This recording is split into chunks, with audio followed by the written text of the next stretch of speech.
This is Jonathan. You're listening to The Plunge, where we have a quick immersion in the facets of a movie that make it great.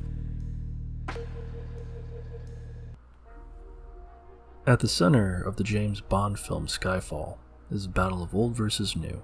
It permeates every corner of the film. The world has changed around our two protagonists, M and Bond. They are both fighting tooth and nail against it. With that in mind, let's take a look at bringing a theme full circle in Skyfall.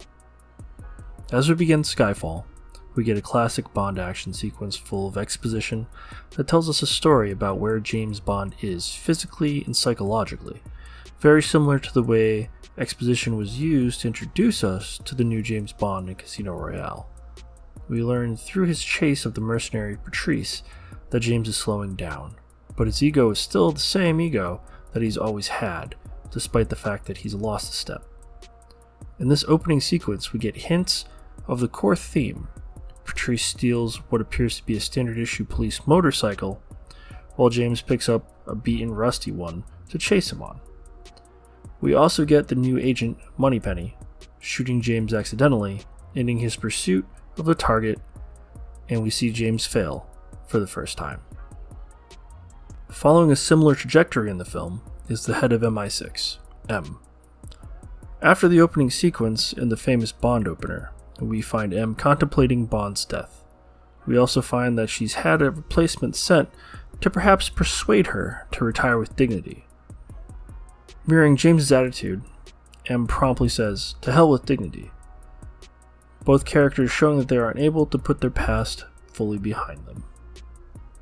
The inciting incident of the story occurs at about the 20-minute mark, where M's office is bombed, throwing down the gauntlet for M and Bond. We see Bond return to MI6 and go through a series of physical tests that he would have easily passed in his younger years, and he markedly fails them now.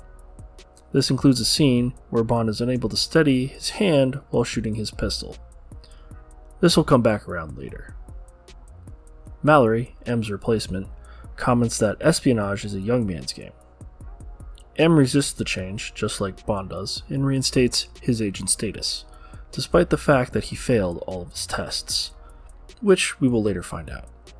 It's when Bond sets out to catch Patrice in Shanghai that we get the conflicting ideologies of the story, when Bond meets Q and comments that the latter still has spots, while Q catches Bond up on game, saying that he can do more damage from his keyboard before his first cup of Earl Grey than Bond could do in a year in the field. This shows us the primary conflict of the movie and the point of view of the heroes in the argument. The primary conflict in the movie is old versus new, and it is the point of view of both Bond and M that the old ways are best. We get rising and falling action throughout the second act of the story, where Bond struggles to capture Patrice, failing to prevent him from killing his target, and even letting him fall before he can get the information that he needs out of him, but finding the answers he's looking for by rifling through Patrice's things. Following the trail to Macau, Bond appears to finally get everything right. He saves the girl and reclaims his former glory, only for everything that could possibly go wrong to go wrong. Bond gets captured by the villain Raul Silva, a former MI6 agent turned cyber terrorist who went rogue and hacked the Chinese government. It is eventually revealed that M had to choose to hand over Silva to the Chinese, where he was tortured and disfigured. It is important to note that in Macau, we get the first verbalization of the theme of the movie from Moneypenny. Sometimes the old ways are best. This will come back around towards the end of the movie. Severine, the girl that Bond saves in Macau, dies when Bond cannot shoot the bottle off her head.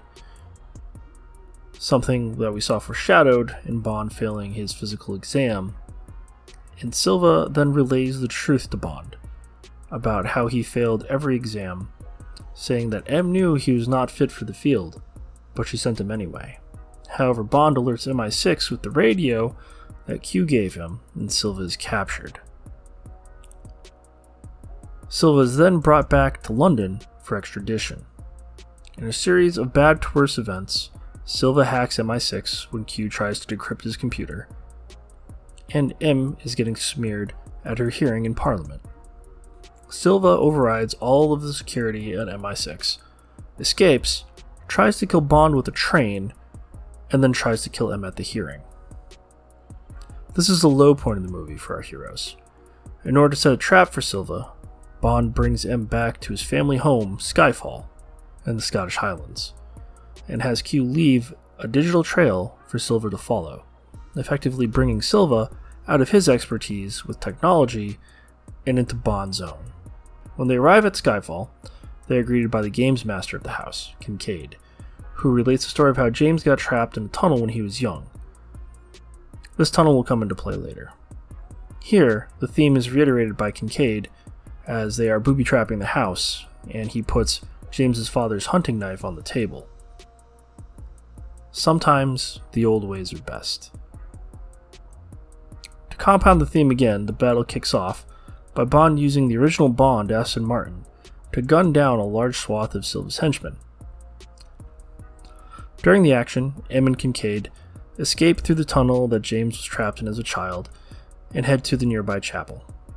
After they dispatch Silva's henchmen in a prolonged fight that culminates with Bond blowing up his past by literally blowing up his childhood home, Silva and Bond survive, and Bond follows Silva to the chapel. Silva tries to get M to kill him as well as herself, but James shows up and kills Silva by throwing the knife that Kincaid had placed on the table into his back.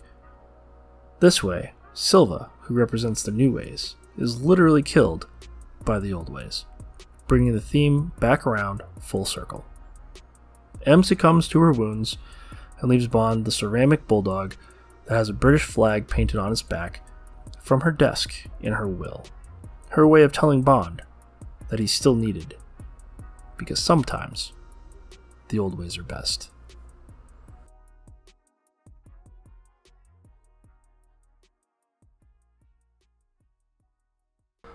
Thanks for listening to The Plunge. We'll see you next time. This is Jonathan signing out.